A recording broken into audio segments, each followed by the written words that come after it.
Foi um Cruzeiro muito bem na primeira etapa, que jogou muito bem, o Matheus Pereira também, o Caio Jorge é chovendo molhado, mas o Matheus Pereira também é chovendo molhado. Sim. Os dois são uma dupla... time, na redação, é um time montado para que eles brilhem. Pois é, e aí acho que esse é um ponto, né, Eugênio? A gente não tem dúvida nenhuma de que este Cruzeiro, com esses jogadores, é um candidato a título. Agora, na comparação com seus rivais diretos, especialmente com o Flamengo, é óbvio que a falta que um desses dois pode fazer se machucar, se tiver algum problema físico, claro, é uma falta que talvez nenhum jogador do Flamengo, para pegar o exemplo do melhor elenco, vá fazer para o time, por melhores que sejam os jogadores do Flamengo. Sim. Porque você está falando que num elenco como o do Cruzeiro, esses caras são absolutamente essenciais. No elenco do Flamengo, claro que tem jogador muito importante, mas a capacidade de reposição ali, acho que ela acaba sendo maior. Então, num campeonato por pontos corridos, isso pode ser um ponto também. Tem alguns bons jogadores ali para ataque. Gabigol, Bolassi, Eduardo. O próprio Lautaro Dias, que ainda não é que assim... Mas não no mesmo nível do que esses dois estão mostrando hoje. E a fase dos dois é um negócio absurdo. Impressionante. E o entrosamento, né? O lance do segundo gol mostra muito isso, né? Quando o Caio Jorge ele vinha por trás do Freitas. Ele faz a diagonal, o Matheus já sabe que aonde ele vai estar. Porque ele vinha aberto e ele corta pra dentro. Quando corta pra dentro vem o passe, porque eles se entendem, eles estão muito, muito entrosados nesse tipo de jogo. E é legal lembrar, né, Eugênio, que se a gente dissesse lá no começo da temporada, no começo do ano, olha, no dia... Que dia é hoje? 18. No dia 18 de julho, o Cruzeiro vai ser líder do campeonato. E o artilheiro é o Caio Jorge. Todo mundo ia imaginar que o Gabigol e o Dudu estariam voando, né? Exato. Olha o que o Gabigol e o Dudu estão jogando, é impressionante, né? Mas o Matheus já vinha sendo o melhor jogador do time. Vinha, mas o que eu quero dizer é que assim, imaginar o Cruzeiro líder seria naquele momento necessariamente com os reforços mais badalados atuando no mais alto nível. O Dudu foi embora rapidinho, mal jogou, o Gabigol é banco, entrou hoje faltando 5 minutos e o Cruzeiro tá aí jogando o que joga e líder do campeonato. O Cruzeiro largou o seu projeto proporcionalmente PSG antigo e entrou no projeto atualizado de futebol. O PSG levou uns 10 anos para se ligar. Para entender que o jogo tem que ser coletivo. Nesse momento o técnico está muito forte, ele pode tomar a decisão que ele quiser, a instituição está muito forte, porque imagino que as coisas dentro devem estar andando agora. Mas é justamente quando dá ao técnico o comando do clube. Isso. E mérito, vou dar um mérito aqui para a direção do Cruzeiro. Ela errou muito feio, a gente falou disso quando as contratações foram feitas. Errou várias vezes. Como ia jogar, como encaixar todos os jogadores. Mas ela percebeu que o caminho não era aquele. E empoderou alguém que entende de futebol e deu a essa pessoa o direito de fazer o melhor possível com os jogadores que ele tem. E não dá pra dizer que ele tá fazendo. O quanto ela empoderou porque ele demonstrou, quer dizer, o quanto a ideia inicial era empoderá-lo, entendeu? Eu acho que... acho que desde o começo, Jean, porque não tinha mais o que fazer. Eu acho que ele conquista isso no dia a dia. Não, eu tô mais para essa versão do Eugênio. Acho que contrata um técnico, que era um técnico, obviamente, com um currículo importante, um currículo bom e tal, e depois fala, bom, esse cara vai arrumar o time. Agora, esse empoderamento talvez tenha sido consequência do que ele foi mostrando, do Dudu, ele convenceu ali. Mas o Dudu especialmente foi muito marcante. A queda de braço dele com o Dudu, ele ganha a queda de braço e dali em diante o time vira e entende, vamos ter que correr pelo cara, senão a gente vai sair. E o Gabigol fica quietinho na dele, banquinho de reserva, tô aqui. Zero reclamações. Tô junto com todo mundo. E é bom dizer, não chegou voando, né? É um Cruzeiro que com o Leonardo Jardim perdeu muito. Perdeu vários jogos. Fez vexame na Sul-Americana. Caiu na Sul-Americana. Foi um processo. Meu Deus. E é bom dizer, é o líder do campeonato, tá jogando realmente muito bem, mas por questões que a gente já citou, eu acho que ele tá certíssimo, né? Acabou de chegar ao Brasil, mas parece entender bem como funcionam as coisas aqui. Porque o que mais tem no futebol brasileiro é aquele time que, sei lá, começa o campeonato com a expectativa de ser uma quinta, sexta colocação. Uma vaga em Libertadores, não diretamente, né? Você começa assim o campeonato, aí você assume a liderança, não consegue sustentar porque é difícil sustentar o tempo todo, sobretudo quando você não tem, de repente, um elenco para manter a força quando você perde peças importantes, cai para uma 4ª colocação e na hora que cai para a 4ª colocação o técnico é demitido. Quantas vezes direto. Vítima do próprio sucesso. É isso, o cara faz sucesso, aí como ele consegue gerar uma expectativa muito acima daquela que seria a expectativa normal, na hora que ele tem uma pequena queda, você acaba demitindo, quer dizer, os dirigentes acabam demitindo. Não estou dizendo que isso vai acontecer no Cruzeiro, eu só estou dizendo que é um padrão comum. É fato. Aqui, esse é um padrão comum. Então, ele faz bem também ficar lembrando, olha, a gente é um time que está em montagem, a gente é um consegue time que... algo acima do esperado. Exato. E isso passa a ser visto como um mínimo. Isso. Não venham me cobrar título, eu acho que ele está falando isso. Agora ele vai lutar para ser campeão. Sobre essa reformulação do Cruzeiro, algo interessante, né, que você estava falando do PSG, das estrelas e tal, é que o mercado do Cruzeiro agora é um mercado com foco em jogadores jovens. Não é mais um mercado com foco, e eu acho que isso passa pelo Leonardo Jardim. Claro. Não e é melhor para a SAF também, bom negócio. Tanto que o Cruzeiro, você falou, se machucar, por exemplo, o Matheus Pereira. O Cruzeiro tem tentado contratar um jogador do Flamengo, o Matheus Gonçalves, que é um jovem meia que no Flamengo não tem conseguido jogar, não tem conseguido sequência, só que quando joga no Sub-20, mostra muita qualidade. E com certeza o Leonardo Jardim falou assim, esse cara viria para ser o backup do Matheus Pereira. Posso te provocar? Vai. Posso provocar? Você é um provocador, Benê, fica à vontade. Mas eu posso provocar o senhor? Claro. Se o Matheus Pereira jogasse o mesmo nível de futebol que ele joga no Cruzeiro, fizesse o que ele faz, mas no Flamengo, no Palmeiras, no Corinthians, no São Paulo, qual seria a avaliação que as pessoas teriam dele? Olha, a questão é a disposição de mídia, né? Você vai entrar na história do eixo, fora do eixo, etc e tal. Eu acho que as pessoas que acompanham o futebol brasileiro, o Cruzeiro, porque o torcedor brasileiro, em geral, ele acompanha muito o time dele. Fala opinião pública em geral, não o torcedor do Cruzeiro. Mas assim, se você, acho que ele joga demais, se você tá num time, você tá num Flamengo, no Corinthians, no Palmeiras, você vai ter maior visibilidade. É assim que funciona. O Cruzeiro não tem tanta visibilidade. Então, agora, aqueles que acompanham o futebol sabem da qualidade do Matheus. Sim. Eu tenho uma questão com relação ao Matheus, que a gente vai voltar no debate anterior, que é o sem a bola. Ele tem evoluído, mas ele ainda é um pouco frágil nesse aspecto. Com a bola no pé, ele é excelente. Sim. A gente vai fazer um paralelo, por exemplo, com o Ganso, que entrou em rota de colisão lá com o Renato no Fluminense. Para mim, é a carta fora do baralho. Sim. Duas coisinhas aqui antes da gente terminar o programa. Uma, essa informação aqui, né? Caio Jorge falou sobre questão de propostas e tal. O Cruzeiro disse que não recebeu nenhuma proposta até agora para o Caio Jorge. E conversa a partir de 25 milhões de euros é o que está no noticiário na apuração na minha. Exatamente. Te pergunto, tem que fazer qualquer tipo de loucura para manter o Caio Jorge? Ou tem respaldo no elenco para suprir essa falta do Caio Jorge? Não tem. A questão ali é uma decisão técnica sobre o que é o Caio Jorge de fato como jogador. Porque ele tá jogando demais. É o artilheiro do resolvendo jogos. Por acaso. Você acha que o Caio Jorge manterá esse nível, que será um profissional assim por vários anos, ele vai crescer profissionalmente, vai ser um jogador decisivo no futebol brasileiro? Se você acha que sim, olhando o projeto do Cruzeiro, quanto podem valer os outros jogadores jovens que o time tem contratado, se o time ganhar títulos e como a equipe vai ser valorizada e como ela pode ser desenvolvida, eu acho que você só libera o jogador por uma proposta realmente irrecusável. Aquelas que o jogador fala assim, eu quero ir, por exemplo, tipo, desculpa, é a minha carreira, né? Na Juventus não funcionou. Essa é a questão. Né? Então, para mim, é essa a questão. Se for uma decisão do jogador irreversível... Aí você não consegue. Agora, enquanto clube, o Cruzeiro é uma SAF. Só que é uma SAF diferente. Por exemplo, o Botafogo tem um investidor.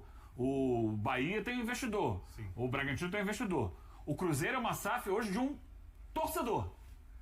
Então, quando o Pedrinho compra o Cruzeiro, ele não está pensando em fazer dinheiro, ele está pensando em fazer o Cruzeiro ser campeão.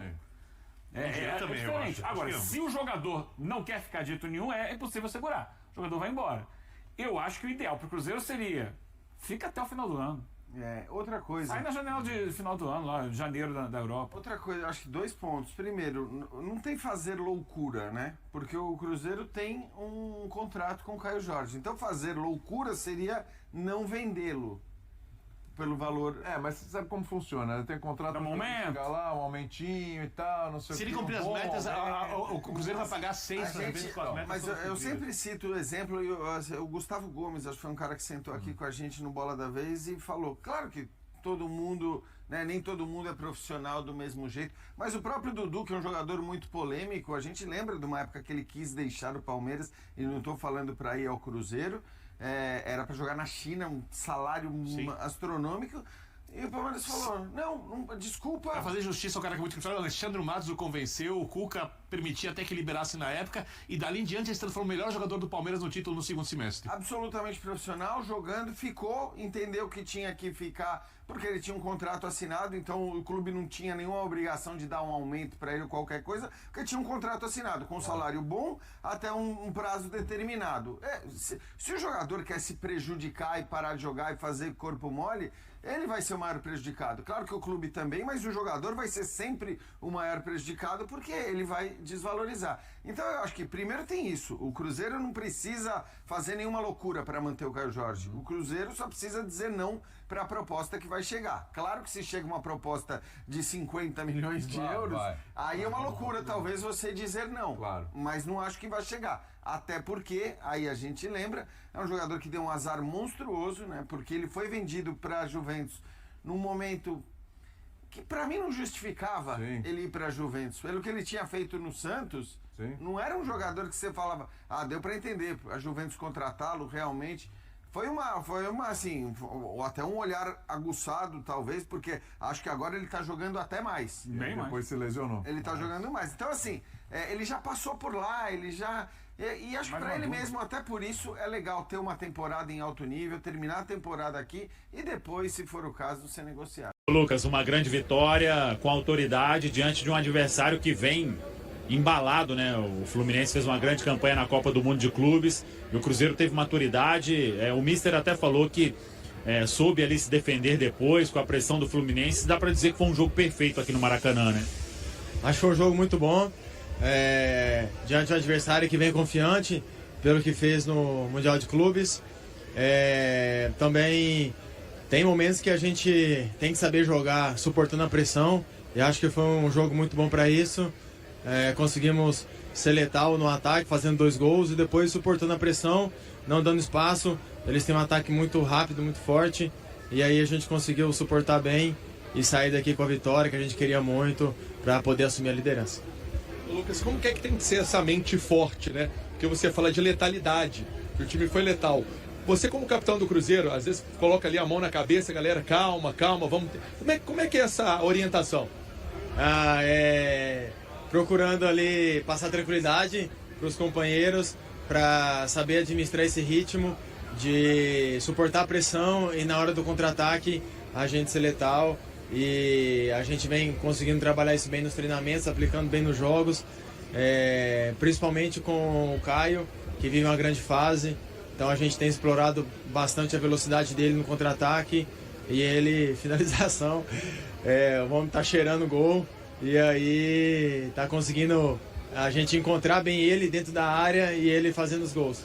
Ô Lucas, o Leonardo Jardim até brincou na entrevista sobre o Cauã Prats. Ele falou que se ele estivesse no Mônaco, ele não ia deixar ele completar 18 anos e levaria pro exterior. Que garoto tá surgindo aí, né? Muito, muito. E eu fico muito feliz de ver um garoto da base assim, o Prats. Gosto muito dele. Fiz questão de orientar bastante ele durante o jogo, por a gente jogar ali do mesmo lado na esquerda, por ver um garoto da base subindo, dando conta do recado, algo que eu passei igual também, e com 16 anos, a maturidade, a personalidade que ele mostrou hoje, tá de parabéns, fez um grande jogo, suportou a pressão e já é um grande ativo do clube, e daqui a pouco o Cruzeiro vai vender e muito caro. De uma pauta mais geral, sobre a iluminação que o Maracanã trocou, a gente sentiu alguns jogadores um pouco com algum incômodo ali. Como é que pra vocês dentro do campo foi essa nova iluminação? Cara, pra mim não teve diferença. Eu fico até surpreso porque eu não sabia que eu tinha trocado a iluminação e pra mim foi tranquilo, eu não senti diferença. Lucas, sobre essa participação do Cruzeiro, em 2014 também fez esses 30 pontos na 14ª rodada. acho que história conta um pouco do que um trajeto que é feito, né? E o Cruzeiro está cumprindo esse trajeto em 2025. Como que faz agora para manter agora o jogo de juventude, torcedor em casa, nessa vibração, nessa alegria que é bem normal, né? O torcedor está muito feliz e empolgado. Normal, essa empolgação da torcida, da imprensa, de relembrar fatos, histórias do passado, que acaba tendo fatos parecidos agora com o momento, com o ano de 2025. Mas a gente deixa isso para a torcida, deixa isso para a imprensa. A gente está bem tranquilo, com muito pezinho no chão.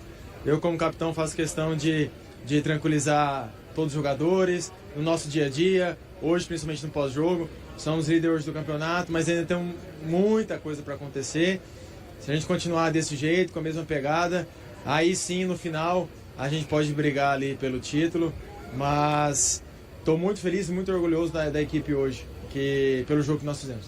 Ô Lucas, confessa uma coisa aqui. Você já viu uma imagem que o povo posta nas redes quando você faz assim, que esquece?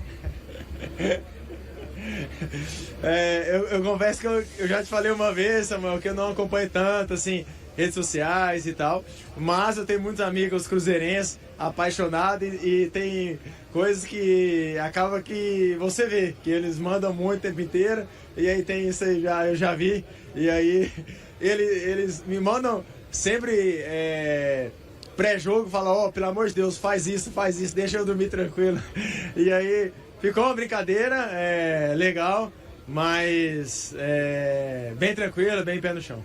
É o que? É só pra acalmar? Pra acalmar, pra dar tranquilidade ali pros companheiros, pros mais jovens também. O Fagner vai falar. Vamos lá, pode ir, amigão. Tudo bem?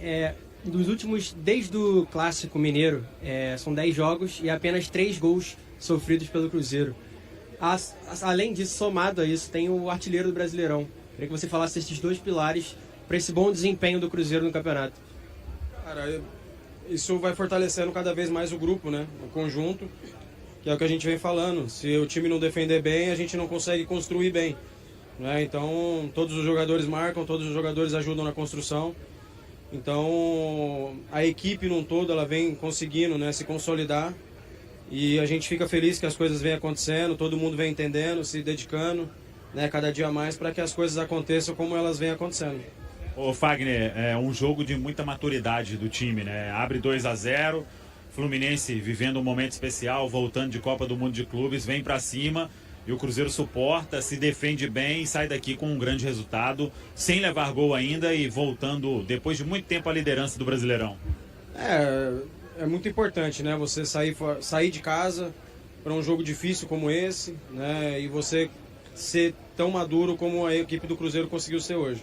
A gente fica feliz, como eu falei, o trabalho de conjunto, todo mundo se dedicando, todo mundo entendendo o que é necessário às vezes para você conseguir os 3 pontos. Não é todo jogo que você vai conseguir, de repente, ter o controle 100% do jogo, né? Mas a parte que a gente teve o controle, a gente conseguiu fazer os gols e a partir daí também soube se defender bem. Então, a equipe toda está de parabéns. A partir de amanhã já pensar na recuperação, né? Porque domingo a gente tem outro jogo difícil em casa para a gente conseguir mais um bom resultado do lado do nosso torcedor. Wagner, é interessante porque você chega ao Cruzeiro com essa personalidade, com esse estilo de um jogador que já foi campeão. Acho que isso agrega valor. Como é que é hoje para você ver, por exemplo, um Cauã que estava lá do lado esquerdo, jovem, 16 anos, trocou uma ideia com ele, bateu um papo. Como é que foi esse Fagner também, um pouco mais vivido, passando essa força para o companheiro? Cara, é legal assim você ver um menino tão novo, com uma personalidade tão grande, né, de enfrentar um jogo desse e não se intimidar, né? Tem que dar os parabéns para ele, porque ele é um menino que procura sempre ouvir, sempre perguntar, né? E como eu falei para ele ali, às vezes como eu falo pro meu filho, né, o que eu puder passar para ele poder pegar algumas coisas antes do tempo, acho que quem tem a ganhar com isso é ele, né? E ele vai estar na frente dos demais. Então eu fico muito feliz de poder ajudar de alguma forma, né? E ver o crescimento dele no dia a dia, né? E tenho certeza que vai dar muitos frutos ainda para a Nação Azul. Ô Fagner, eu queria te parabenizar pelo jogo, porque hoje teve John Arias, teve Soteldo, teve Keno, tudo ali do seu lado ali, você é impecável como sempre. Cara, obrigado, mas tem que agradecer meus companheiros também, né? tanto o Christian, Fabrício, o Romero, né, o Marquinhos depois ali pro final, o Jonathan, né, os jogadores que estavam ali do lado, porque sozinho a gente não faz nada e a gente tem que falar sempre no conjunto, então eles me deram todo o suporte também para poder fazer um bom jogo, ajudar eles, então muito obrigado e feliz por ter uns companheiros que me ajudaram bastante também. Valeu! Antes do início da partida entre Fluminense e Cruzeiro, na noite de quinta-feira, uma cena notável aconteceu à beira do gramado do Maracanã. Velhos amigos Pedro Lourenço e Fábio tiveram um momento descontraído. Durante o aquecimento dos jogadores, o goleiro do Fluminense se aproximou do proprietário da SAF do Cruzeiro para trocar algumas palavras e dar um abraço. A amizade entre eles remonta ao período em que Lourenço atuava como conselheiro e investidor na associação. Fábio é o jogador com mais partidas disputadas pelo Cruzeiro, somando 976 aparições. Após deixar Belo Horizonte em 2022, o goleiro, que hoje tem 44 anos, se mudou para o Rio de Janeiro e firmou contrato com o Fluminense. Depois que Lourenço adquiriu o clube mineiro em abril de 2024, ele e Fábio tiveram uma conversa. A volta do goleiro à toca era um desejo do novo gestor, mas Fábio optou por permanecer em sua atual equipe. E aí, galera, o que acharam? Deixem suas opiniões nos comentários. Não se esqueçam de deixar o like, se inscrever no canal e ativar o sininho para receber as notificações. Até mais, Nação Celeste! Vamos pra frente!